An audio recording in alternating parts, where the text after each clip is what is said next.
ಇನ್ನು ನಳಿನ್ ಕುಮಾರ್ ಕಟೀಲು ಕಥೆ ಏನು? ನಳಿನ್ ಕುಮಾರ್ ಕಟೀಲು ಅವರಿಗೆ ಈ ಬಾರಿ ಟಿಕೆಟ್ ಮಿಸ್ ಆಗುತ್ತಾ? ಎಲ್ಲೋ ಕಡೆಗೆ ಕಾರ್ಯಕರ್ತರು ವಿಪರೀತವಾದಂಥ ವಿರೋಧ ವ್ಯಕ್ತಪಡಿಸಿದ್ದಾರೆ ಅನ್ನುವಂಥ ಆರೋಪ ಇದೆ. ಜೊತೆಗೇನು ಅಂತಂದರೆ ಅವರು ಅಧ್ಯಕ್ಷರಾಗಿದ್ದಂಥವರು ಈ ಕ್ಷೇತ್ರದಲ್ಲಿ ಜನರನ್ನು ಚೆನ್ನಾಗಿ ಇಟ್ಕೊಂಡಿಲ್ಲ ಅನ್ನುವಂಥ ಮಾತುಗಳೆಲ್ಲವೂ ಕೂಡ ಕೇಳಿ ಬರ್ತಾ ಇದೆ. ಆದರೆ ಇದು ಯಾವುದನ್ನು ಕೂಡ ಒಪ್ಪಲ್ಲ, ಅವ್ರ ಪ್ರಶ್ನೆ ಬೇರೆ. ಆದರೆ ಎಲ್ಲೋ ಕಡೆಗೆ ಅವರಿಗೆ ಟಿಕೆಟ್ ಮಿಸ್ ಆಗುವಂಥ ಸಾಧ್ಯತೆಗಳೇ ಜಾಸ್ತಿ ಇದೆ. ನಿನ್ನೆ ಪ್ರತಾಪ್ ಸಿಂಹ ಅವರು ಕೂಡ ಫೇಸ್ಬುಕ್ ಲೈವ್ ಅನ್ನು ಭಾವುಕರಾಗಿ ಮಾತನಾಡಿದ್ರು, ಧನ್ಯವಾದವನ್ನು ತಿಳಿಸಿದ್ರು. ಮತ್ತು ಕೆಲವೊಂದಿಷ್ಟು ನೋಡಿದೆ ರಾತ್ರಿ.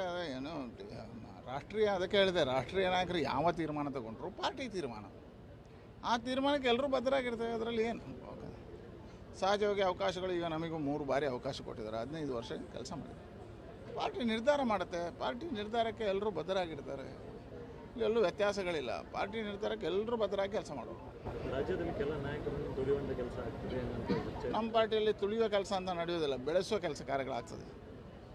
ನೋಡಿ, ನಮ್ಮ ಪಾರ್ಟಿ ವಿಶೇಷತೆ ಅದು ಸಾಮಾನ್ಯ ಕಾರ್ಯಕರ್ತರನ್ನು ಗುರುತಿಸಬೇಕು ಅಂತ ಹೇಳ್ತಕ್ಕಂಥದ್ದು. ಪಾರ್ಟಿಯ ರಾಷ್ಟ್ರೀಯ ನಾಯಕರು ಎಲ್ಲ ಯೋಚನೆಗಳನ್ನು ಆಯ್ಕೆ ಮಾಡ್ತಾರೆ.